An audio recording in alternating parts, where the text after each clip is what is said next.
Good evening दोस्तों, मैं हूं दिनेश किवोरा। बहुत बहुत स्वागत है आपका इस कार्यक्रम में।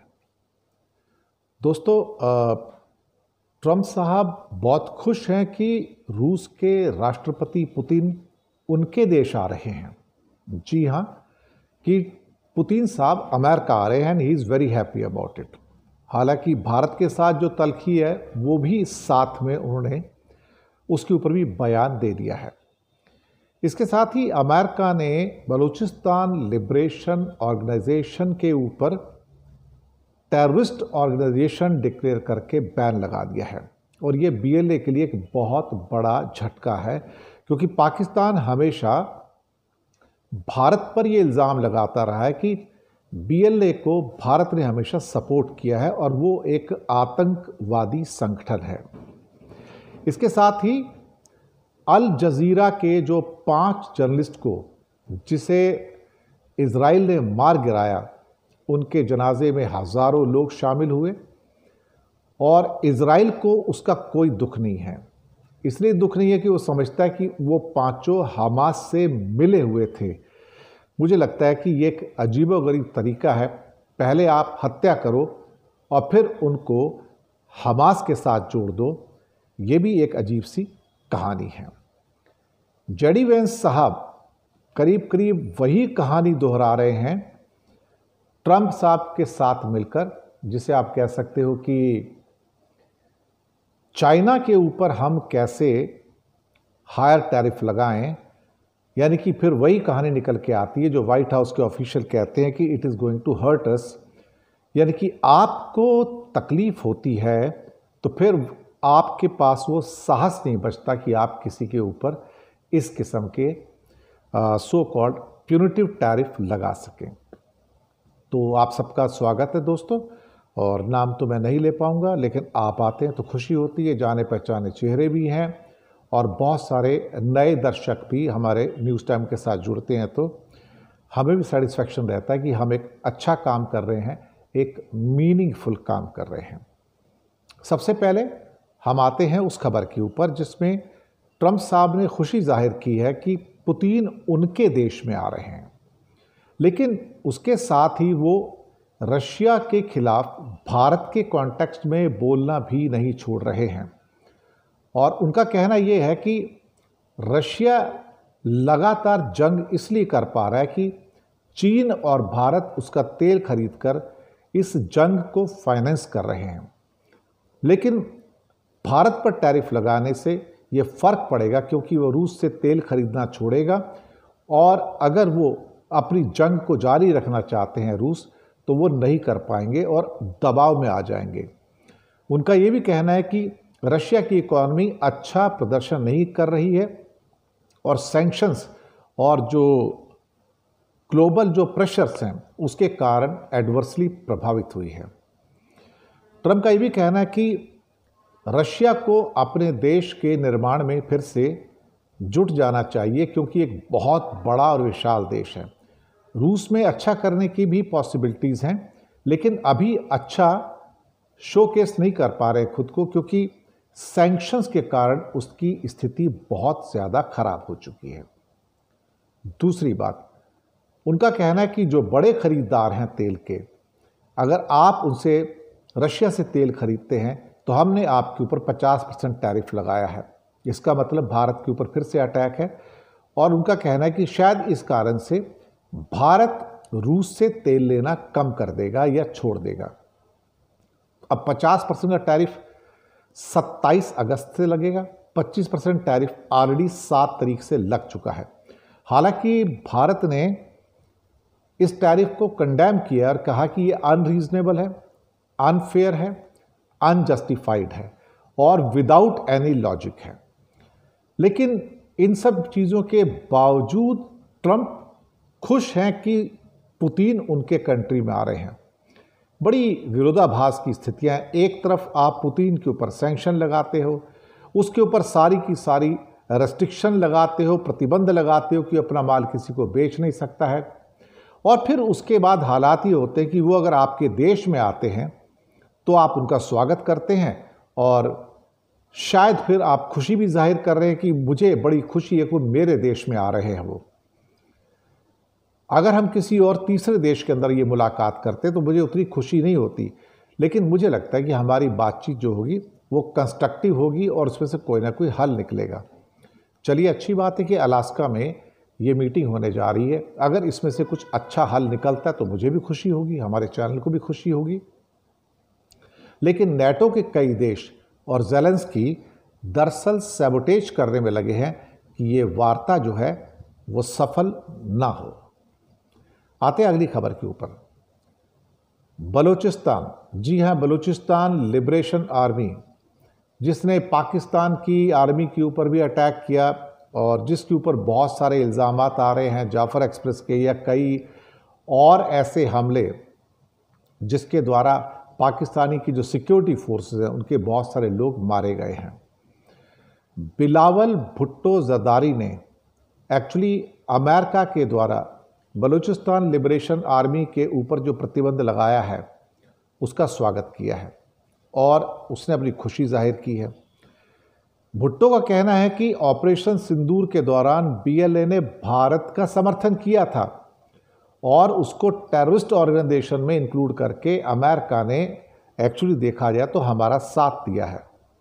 बीएलए जो है वो हमेशा पाकिस्तान के द्वारा जो किए जाने वाला टॉर्चर है और ख़ास तौर से बलूचिस्तान के जो रिसोर्सेज हैं उसका जो पाकिस्तान एक्सप्लॉयटेशन जो कर रहा है उसके खिलाफ वो मुखर रहता है।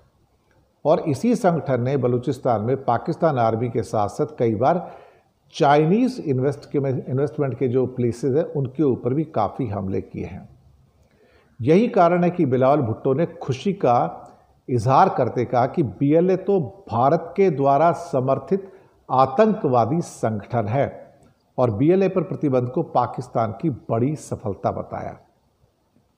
भुट्टो ये भी कहने से नहीं चूके कि वो मोदी के समर्थक हैं, बीएलए के जो लोग हैं मोदी के समर्थक हैं।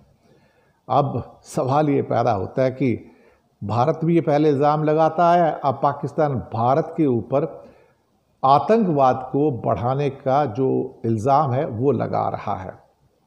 उनका कहना है कि जब दूसरे कंट्री कुछ समूह जो यहाँ तहाँ हैं उनको जब आतंकवादी संगठन घोषित करते हैं या भारत यूएनओ के अंदर भी जाके उनको आतंकवादी संगठन घोषित करने का प्रयास करता है और अब जब अमेरिका ने ख़ास तौर से इसको आतंकवादी संगठन घोषित किया, पहले टीआरएफ को किया था, तो फिर टीआरएफ के प्रतिबंधित होने पर भारत ने खुशियां जताई थी, लेकिन अब बीएलए के प्रतिबंधित होने के ऊपर पाकिस्तान ने खुशियां जताई हैं। मुझे लगता है कि ये एक टिट फॉर टैट वाली सिचुएशन जो है वो इस समय हमारे आगे बिल्कुल सामने आके खड़ी हो गई है। आते हैं एक बड़ी दुखद खबर के ऊपर जो कि अल जजीरा के 5 पत्रकारों की मौत हुई है और इजरायली डिफेंस फोर्सेस का आरोप है कि हमास से जुड़े हुए थे उनमें से एक तो खास तौर से अनस अल शरीफ।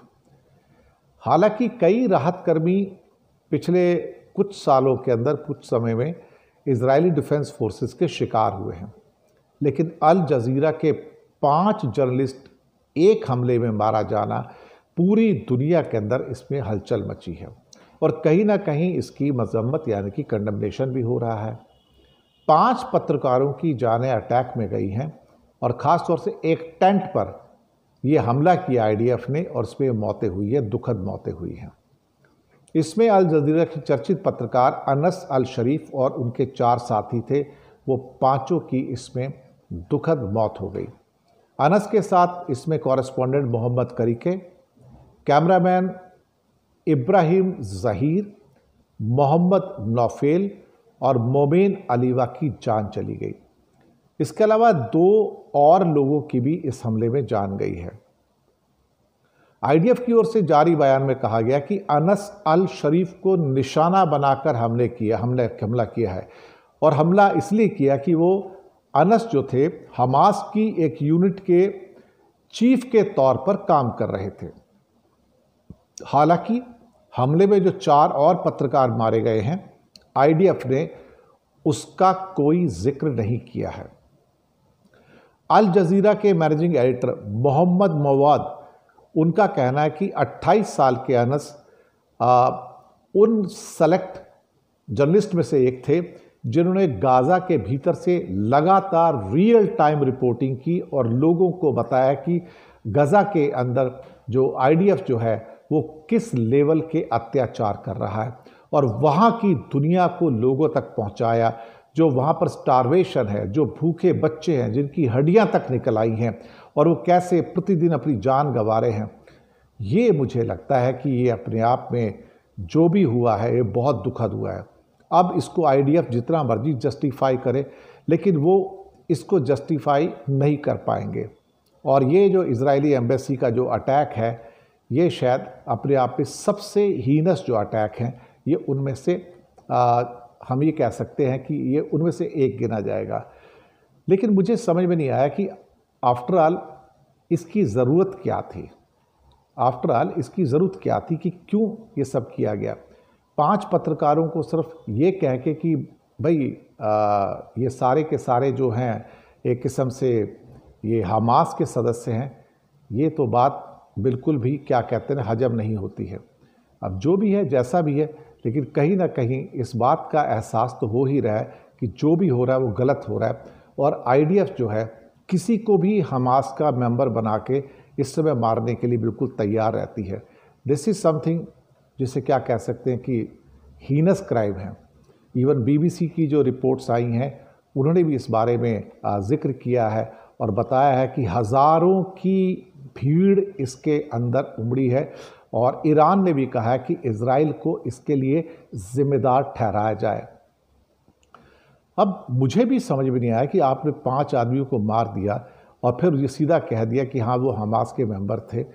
This is something ridiculous and not acceptable. इस बीच में लोगों तक जो बात पहुंचनी चाहिए थी वो पहुंच गई है। स्टारवेशन सब लोग देख रहे हैं और फ्रांस के साथ अब ऑस्ट्रेलिया भी सितंबर महीने में जब यूएनओ का सेशन होगा तो रिकॉग्नाइज करेगा उसको। साथ में ब्रिटेन भी अब रेडी हो गया है और कनाडा भी रेडी हो गया कि भाई हम भी अब पैलेस्टाइन स्टेट को रिकॉग्नाइज करने जा रहे हैं। गजा में ये जो रिपोर्टिंग हो रही थी सारे अनस के द्वारा और बाकी लोगों के द्वारा, इसे लेकर इजराइल बहुत दबाव में था और वो वहाँ पर किसी को भी लाइव रिपोर्टिंग करने नहीं दे रहा था, जिसकी वजह से इजराइल की बहुत बदनामी हो रही है। लेकिन इन लोगों ने बड़ी हिम्मत से ये रिपोर्टिंग की और इसी रिपोर्टिंग की वजह से आज इजराइल को पूरी दुनिया का दबाव झेलना पड़ रहा है। अल जजीरा के जो चीफ है उनका कहना है कि गजा शहर में जो आखिरी बची उस आवाज़ को ख़त्म कर दिया गया है जो वहाँ हो रही तबाही की रिपोर्टिंग कर रहे थे। उनका कहना है कि अब वहाँ से कहाँ से रिपोर्टिंग आएगी, क्योंकि इजराइल का मकसद इनको मारने से ज़्यादा इनको रोकना था ताकि यहाँ की कोई भी तस्वीर अब दुनिया तक ना पहुँचे। उनकी आवाज़, उन लोगों का दर्द, उनका जो स्टारवेशन की कंडीशन है, गजा से कोई आवाज़ बाहर नहीं जानी चाहिए, ये आईडीएफ चाहता था, क्योंकि उसके द्वारा ही इसके ऊपर जेनोसाइड के सारे जो हैं वो इल्ज़ामात जो हैं वो आ रहे हैं। अब आते हैं एक और ख़बर के ऊपर और वो है जेडी वेंस की खबर है। और जेडी वेंस की जो खबर है वो अपने आप में काफ़ी इम्पॉर्टेंट है। जेडी वेंस से पूछा गया था, भाई आप ये ज़रा बताइए कि आप चाइना के प्रति जो नरमी रख रहे हैं उसके बारे में आपका क्या कहना है। जी हाँ, चाइना के प्रति जो आप नरमी रख रहे हैं उसके बारे में क्या कहना है। तो वहाँ पर मुझे लगता है कि कहीं ना कहीं जेडी वेंस का जो रवैया था वो करीब करीब वही रवैया था जो ट्रंप का या कई और ऑफिशियल्स का है। यहाँ पर जब कुछ लोगों ने पहले कहा था, खासतौर से वाइट हाउस के ऑफिशियल्स ने कहा था कि we don't want to hurt our self, ये इस बात का एहसास था कि चाइना एक बहुत बड़ी मिलिट्री पावर है। और वेंस से जब पूछा गया, जो उपराष्ट्रपति हैं, वाइस प्रेसिडेंट हैं, तो उनका कहना है कि हमने चाइना के बारे में कोई भी अभी तक ठोस फैसला नहीं किया है कि हमें क्या डिसीजन लेना है और चाइना पे हम कितना लगाएंगे, ये भी अभी तक कोई डिसीजन डोनाल्ड ट्रंप ने नहीं लिया है। अब सवाल ये पैदा होता है कि ये दोहरा रवैया क्यों है। अच्छा, एक और क्वेश्चन के जवाब में जेडी वेंस कहते हैं चाइना का मुद्दा थोड़ा ज़्यादा कॉम्प्लेक्स है और कॉम्प्लिकेटेड है, क्योंकि चीन के साथ हमारे जो रिश्ते हैं वो कई ऐसी चीज़ों को प्रभावित करते हैं जिसका रूस की कंडीशन से कोई लेना देना नहीं है। मुझे लगता है कि वो जो बात कहने की कोशिश है वो ये कर रहे हैं कि हमारे न्यूक्लियर प्लांट के लिए यूरेनियम कहाँ से आएगा, हमारे हवाई जहाज़ों के फाइटर एयरक्राफ्ट के इंजन के लिए टाइटेनियम कहाँ से आएगा, पैलेडियम कहाँ से आएगा अगर हम वहाँ से रोक देते हैं इंपोर्ट को। यानी कि आप गुनाह करें तो ठीक है और भारत गुनाह करे तो वो गुनाहगार है। ये दोहरी और दोगली नीति आप अमेरिका के चरित्र में हमेशा पाएंगे और यहां भी आपको ये सब देखने को मिल रहा है। तो इसी के साथ हम आपसे रुखसत लेते हैं। शुक्रिया अदा करेंगे आपका कि आप आए, इतनी बड़ी संख्या में सपोर्ट कर रहे हैं। चैनल को सब्सक्राइब जरूर कीजिएगा, हो सके तो छोटी छोटी आर्थिक मदद भी कर सकते हैं। नीचे हमने यूपीआई नंबर और बैंक अकाउंट नंबर दोनों दिए हैं। किसी एक को चुनकर छोटी सी मदद करेंगे तो अच्छी पत्रकारिता को बचाने में आप हमारे सहयोगी भी बनेंगे। तो बहुत बहुत धन्यवाद। 9:30 पे वर्ल्ड न्यूज़ देखना मत भूलिएगा। डेली न्यूज़ इंडिया आप जानते ही हैं, तो आइएगा ज़रूर, हम इंतज़ार करेंगे। खुश रहिए, मुस्कुराते रहिए। शुक्रिया आपका और गुड नाइट।